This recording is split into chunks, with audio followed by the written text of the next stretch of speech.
surprised to find the back of the barn open wide. This had happened once or twice before over the years, and usually meant he had to run back home and get his father and Philly so they could hunt down all the pigs, who even in cold weather would head out in an effort to find food or get into something. But tonight, that wasn't an issue, for all the hogs were huddled as far from the door as possible and very reluctant to go out, even on a clear night. Assuming the pigs had gotten a bit of sense and didn't want to deal with the weather, he headed through the pen to close up the door, with Shorty following him the whole way. He gets there and Shorty takes one sniff, before darting out the door howling and barking the whole way, obviously chasing after something. Shorty, my father would say, was a bit of a tattletale. If something was misbehaving, he'd try to stop it. When sneaking out or getting up past bedtime, you had to make sure the dog didn't see you do it. This applied to other animals too, and if a pig or chicken didn't do what it was supposed to, the dog would get into it. So with that in mind, my father didn't think perhaps the dog was after something, but that it instead was scolding a hog that had wandered off alone. After all, pigs all look alike, move a good bit, and my father wasn't brilliant. My father counted up the pigs and noticed that one, an adult boar, was missing. So he headed out after Shorty to find the lost pig. In the still and the snow, it was easy to find Shorty. All he had to do was follow the dog's footprints, but that was when he realized something was wrong. Shorty's prints were in the snow, but they weren't following the tracks of the hog. In fact, there were no prints from the hog, which there should have been. No new snow had fallen, and there wasn't enough wine to easily cover them. And furthermore, there were tracks, they just weren't from a pig. Instead, they were large, vague dents in the snow. These, my father recognized. He had seen them before in the woods the year before, if only briefly. And here they were again, with Shorty on hot pursuit of the creature. Mustering up his courage, my father followed them as well. After all, he wanted his dog back, and scared or not, he needed to at least look for him in the hog, or his father would kill him.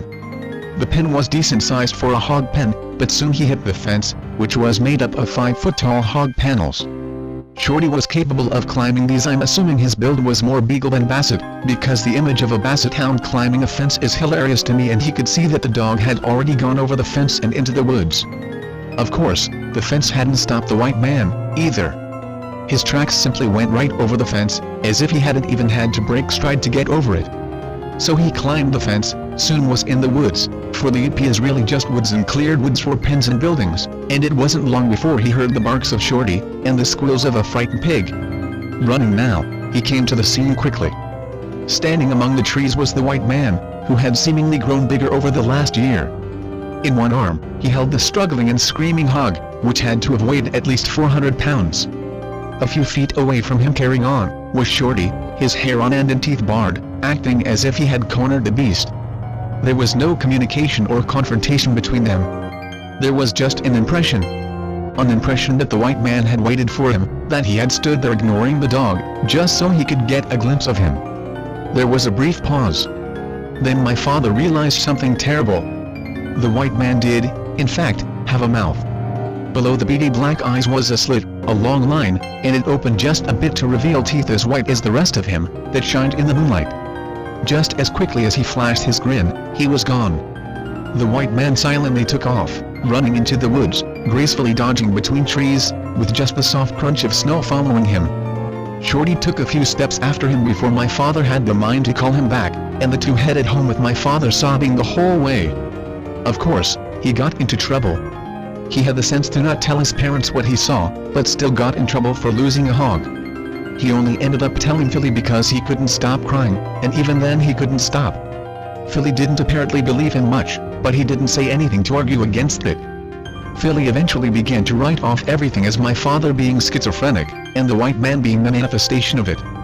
I know nothing of mental disease, so I don't know how the diagnosis would ever hold up. Anyway, years went by before my father saw the white man again, although he claims to have known he was there during that time. Every winter, without fail, one hog or a group of chickens in a single night would go missing.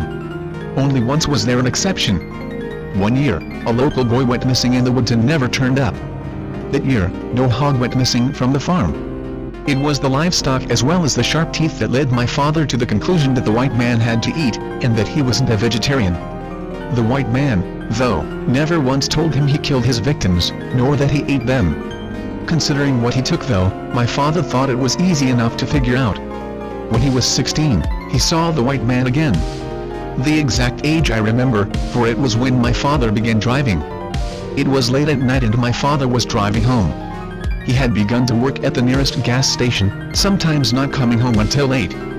It's worth noting that my father had his own set of skills and talents, such as being a hard worker or an excellent cook, but driving, especially in the winter, was not on that list. Driving scared my father. He was terrified of slipping or crashing, and drove very slowly and very cautiously. Never one to yell at us, he'd snap if we talked too loudly in the car or turned the radio up too high, because it would begin to make him nervous. With that in mind, what I am about to tell you shouldn't surprise you. He crashed. Granted, he crashed trying to stop and help someone else who had crashed. But he still crashed. Another car had slid into the ditch along the rarely traveled road towards his house, and in the process of trying to stop and help, he too had an accident, one that was much more violent than the one he was trying to help. Somehow or another, he ended up hitting a tree hard enough to seriously damage his car and injure his leg. The other driver of the other car came out to help him, and after realizing he couldn't walk back to town, decided to walk back on his own and get help for the both of them. My father thanked him, and the man went on his way. Now granted, it was hillbilly hell, winter, in the middle of nowhere. But it would, by my father's calculations, take less than an hour for the man to get back to the gas station and find help, and less than an hour for them to get back to him, because then they'd be driving, right? So in 2 hours, he'd be in the heated cab of a tow truck, either on the way to his house or a doctor's office. It was about midnight at that point, and my father had a wristwatch on which he'd check occasionally as he shivered in the dark. 1 a.m. comes around. 2 a.m. comes around. 3. 4. He dozes off, and wakes up shivering to the sound of footsteps, big and heavy like a man's. For whatever reason, he assumes that the guy couldn't find help, or that help couldn't get down the road, and he's come back to help him. Or maybe the guy just up and left and some other traveler has come to see if he's alive. He pulls himself up enough to look out the rear view mirror, and that's when the pit dropped out of the bottom of his stomach. For, you see, there wasn't a man in the snow. Even though he should have been able to see someone if he could hear them, there wasn't anyone there. The footsteps are, but there wasn't a person. According to him, he felt like he was in a nightmare and began looking frantically behind him, trying to see someone, hoping he was just overreacting. But then he saw a long white form step in front of the brown and black of the trees, and realized it was the white man again, slowly stepping towards the car. His movement slow and graceful, but he seems a little worried. My father's never seen them in the open before, but here he is, moving cautiously like a cat, when it's worried about being seen at night. Eventually, the thing gets to the car words, no begging. In fact, although my father was scared shitless, he again just climbed up and held still as they began talking. This time, the conversation was short, one sentence not said inside my father's mind. Don't worry.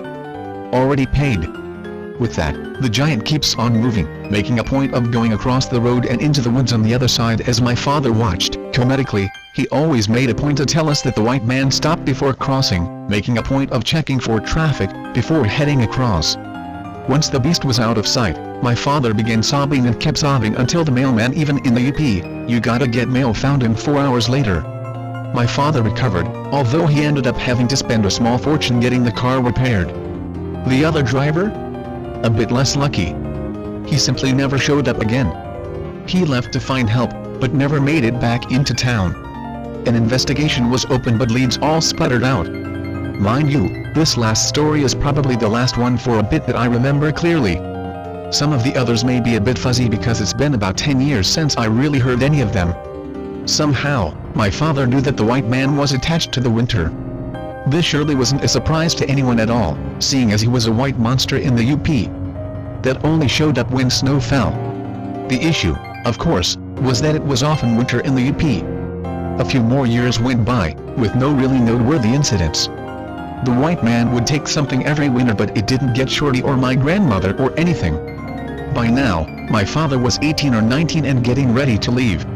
His family was poor, and even if they hadn't been, my grandfather did not believe in college. With his sons now men, he gave them an option. Become farmers, clergymen, lumberjacks, laborers, or get out and don't come back. It was because of Philly that they didn't do that, although I'm sure my father wanted to get away from the winter. Philly decided they'd both join the military and get out of there. Vietnam had recently ended and he would joke that he thought he'd get sent somewhere warm that had never seen snow. I guess I could lie and for comedy's effect say they both were sent to Alaska or Russia, but the truth is a bit more boring. They were accepted and went through basic training but neither ever saw combat. Philly was removed from service for a birth defect eventually and my father stayed in but never did anything until his contract ran up, merely working on bases those few years. He asked to be transferred somewhere warm, and being liked by his higher-ups, found himself in Texas. With it getting late, I'm admittedly going to wrap things up a bit faster than I'd planned. My father had tons of stories about weird things they'd find in the woods before he left the UP and other odd incidents he tied vaguely to the white man, but it was some time before he saw him again. After all, if he was tied to Winter, it'd be a while before there'd be a reunion in Texas. But towards the end of my father's military contract a storm hit the area he was stationed in and brought with it snow. Being one of the few on the base who had any knowledge of how to handle the mess, he saw himself outside a lot during the storm. And it didn't take long before he realized the white man could travel. The storm lasted 2 days. On the second day, he woke early to the ice paths and roads. In a desolate part of the base, he was surprised to see another soldier in the distance, and grew a bit concerned when he realized the man wasn't moving. Quickly, he approached him, only to realize something. Again, there were no footprints leading out to this man, who he now realized was devoid of color, a detailed white shape with 2 dark eyes. If he hadn't been so surprised, he'd have screamed. Instead, he claimed he probably looked as white as the white man, as the color left him. No interest. With that, the figure vanished. My father was found some time later by a fellow soldier, staring into the distance across an open field. Exhaustion was his supposed excuse. 2 days later, he received a call from his older sister, informing him that his father had died. There wasn't much detail to go into. His father had simply fallen over in the field and died while feeding hogs, and that was that. No mess. No fuss. My father, understandably, didn't care much. If the white man did it, it wasn't much of a punishment. But he eventually came to decide the white man was, if nothing else, a bad omen. Admittedly, it's now 4 a.m. for me. I'm heading to bed, but if the thread's still up tomorrow and there's any interest I'll wrap it up with the last 2 or 3 stories I had that are of any interest. I hope at least a few of you got somewhat of a kick out of it, which leads me to asking a question. Anyone have any idea what this thing was, if he wasn't just blowing smoke out his ass or crazy? Any legends of anything like this? Hey guys, Keck here. I have found the rest of the stories. If you want to hear them, please let me know. If enough of you ask in the comments I will post it tomorrow.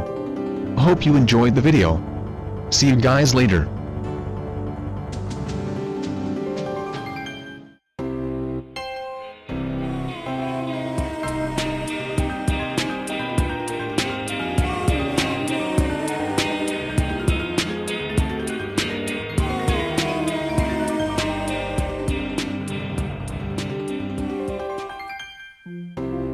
Needless to say, my father grew afraid of snow in the winter.